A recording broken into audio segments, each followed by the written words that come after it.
Hello everyone, this is Jeremiah Hutton with another tutorial for the Tutorial Brothers, and today we're going to be going over something slightly unique, I guess. This tutorial will be going over how to create a, well, as you saw in the sample, that's where this right here is what we're going to try to create here. And this is actually, I kind of came across this accidentally one time. I'm not sure exactly the full story behind it, but I was just messing with stuff. And hey, this actually looks pretty cool. So, yeah, so we're going to start out. It's kind of the, what's it called? Gives a pop look, like what they do for pop culture, theater, singer, artist. You know what I'm saying. That's what we're going for. We're going to go for a dual color or even a 3-color poster look of sorts. So we're going to start out by opening up a couple images. I have 3 here. I'm just going to show you one. We'll go with the dog. When you're getting your images, you want to get something that is clear, easy to understand what it is. It has some really nice defined lines. Say the nose here and the eyes, all of this here. You just want lots of refined, so I'm going to go ahead and use the dog because I like the dog. Open it up with Photoshop, just right-clicked. Alright, now as you can see, we just have our little dog. And this one is just an adorable Corgi Dachshund. I'm just going to double-click down here because I don't like leaving it in the background.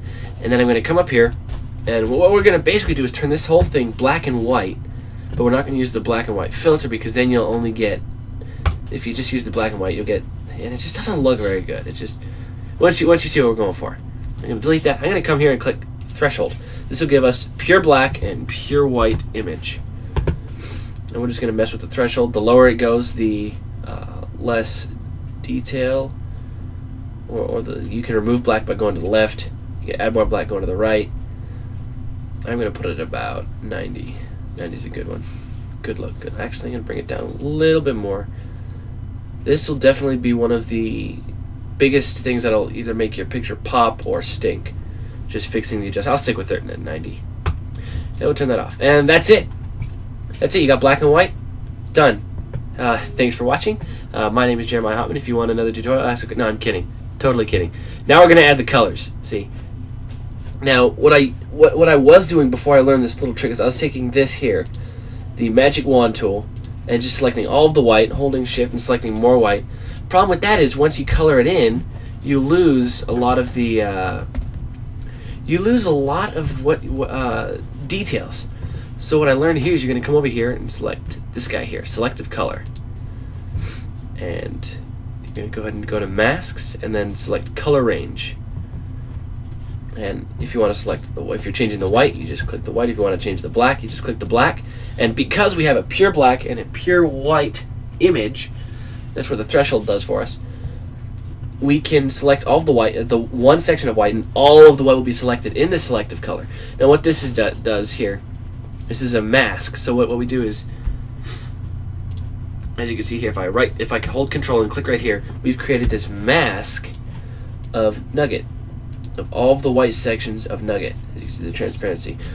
So what I'm going to do here is I'm going to keep that selected. I'm going to select this, Control Shift, and add a new layer. I'm not going to name it because I don't want to be OCD. I'm going to select our brush, use bracket key, end bracket key, right side bracket key, whatever you want to call it.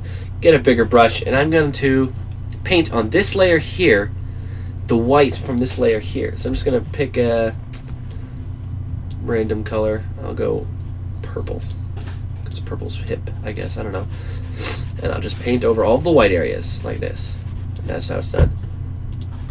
And if I hit Control D, you see we got some whiteness there. Now we're going to go ahead and remove that by holding Control, clicking this again, holding Control Shift I, thus inverting your selection. With layer 1 select, we'll hold Control Shift and add another layer.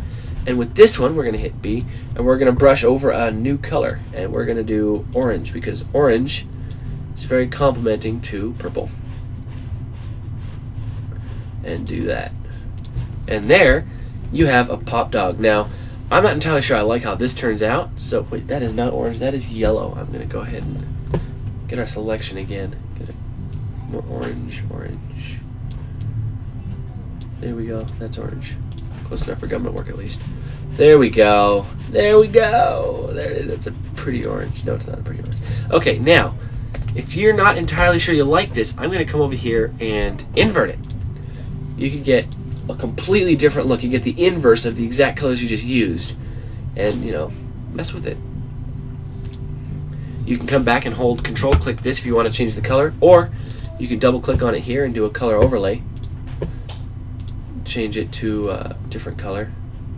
Maybe even add texturing, you know, mess with it. But this is basically all you'll be doing. Just mess with stuff like this, and then we'll go ahead and do the same for this one, I guess. We might as well have fun while we're at it. Color overlay. Let's make this one. Ooh, that's actually pretty cool. Go ahead and give this one a yellow. Sure, why not? No. Green. Green's the inverse of red. And we'll add another texture here. We'll go side lattice. There we go. And you can get some really cool looking stuff going on if you just take the time to mess with the settings. We're just here to show you guys techniques. Go ahead and invert it again. Turn the invert on again. I mean, that looks really cool. I mean, seriously. I'm pretty happy with how that looks. But yeah, that's how you're going to do it. I'm going to go ahead and go over the cat and the horse real quick just to show you a few other techniques. So, you know, you're going to save it, Control-Shift-S. Select your title. Make sure you're in whatever image file you want to save it as. Nugget. Pop. Should be Nugget Pup, really. Okay. All right, I'm just going to go ahead and close that. Whoops. I'm just going to go ahead and open another one here. We'll go grab the horse, because the horse has got something unique about it. It's got this stuff in the background. I don't want this stuff in the background. I just don't. So what I'm going to do, there's a couple ways you can go about this. I'm going to show you guys this way. This is what I like to do. I just like to grab the sky here. I'll just bring it up. And I'll just erase over these guys, over all this, basically. Grab more sky. Now make sure you don't erase over the horse. Just kind of get rid of all of these lines and stuff. Because the rest of this is pretty easy to get rid of. Oops. Don't want a paintbrush. I want this guy. And we'll go ahead and right click, turn the hardness up a little bit here. Up a little bit, I said. Alright, there we go. V. We'll get your selection tool. Now that looks like junk. But then we'll go ahead and select, double click, enter. Go ahead and select threshold here. And now you can see that all's gone. So now that'll be pure white when we mess with this. I'm going to bring the horse details up. Boy, this is, it looks so cool. Alright, and we can actually take the clone tool while we're in this. Just clone over this stuff too while we're at it. No, we can't. Just, excuse me. There you go. That's your horse.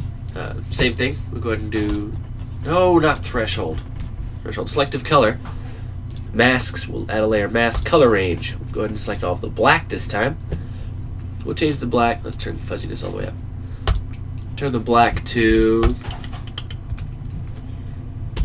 I don't know. What's a color? What's a color? Let's go pink. Sure. Nothing wrong with pink horses, right? Grab our brush.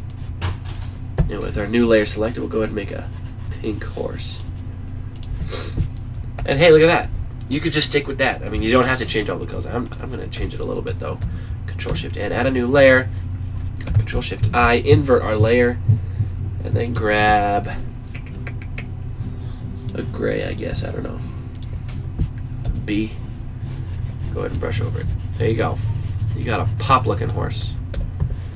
Pink on gray. That looks like junk. Oh, gravy. Let's just go bright green. Let's go for... With the pop culture, you've really got to use brighter colors. Because nowadays it's all about attention, right? So the brighter the colors, the cooler typically it's going to look. I'm going to go ahead and add another invert layer here. So you can kind of see what it looks like. You know, you turn it off, turn it on, so on and so forth. Yeah, looks pretty good. We'll go ahead and save this one as well. And then we'll speed over the cat. I don't know this horse's name. It's not our horse. Alright, we're going to go ahead and open our cat now. Just quickly go over this again. Threshold, move it to the left or to the right based on whatever you prefer color-wise. We're going to go with a more dull, kind of evil, I guess, look for this one. So we're going to go select the white, I guess. Yeah, we'll go white with this one. Select the white full fuzziness. Okay, we'll go ahead and hold Control as we click the selective color. Add a new layer, Control-Shift-N. Sure, we can call it layer 5. Why not? Hit B. Let's go ahead and grab a dark, evil cat green. Cats are wicked. There we go. That's not a very evil green, but it's close enough. There we go. Control D. We're going to go ahead and do this again. One more, as usual. Control-Shift-I. Grab another dark color. Gray, that's... Okay, gray, sure. There. And you have yourself a pop cat that just looks absolutely cool. I really like how this one actually turned out. It looks really cool. And yeah, that's basically it, guys. You can always mess with your colors. You double click here, mess with some blending options. Color overlay is always an option. Gradient, that's always a fun one to mess with. If you use your gradients, you can yeah, mess with the gradients and stuff. Actually, you can get some really cool looks at this guy. You copy layer style, right click, you paste it. You come up here and you invert it. Yeah, so there's always stuff you can do, always stuff to mess with. That's what we're here to do. We're just here to show you guys the basics, and you guys mess with the settings. You know, push yourself to the limits. Learn more by doing more. And yeah, so that's how to create a pop-looking animal. There's your horse, your dog. Let's go ahead and turn the invert off because I like how that looks. And your cat. Yeah. I'm going to add a texture because I can, and I want to. Sandpaper. Big sandpaper. Deep sandpaper. Yeah, anyway, that's just me messing around. Thanks, guys. I can't talk. Thanks, guys, again for watching. Always appreciate your support. Like, comment, subscribe, and expect some really cool stuff coming up here, hopefully soon, but no promises. So, yeah. Remember, as always, if you guys want to request a tutorial or you have any questions, ask away. We are here to help you guys. So feedback, always appreciated. Always appreciated. Anyways, have a great day, guys. Take care. Hope you learned something. God bless.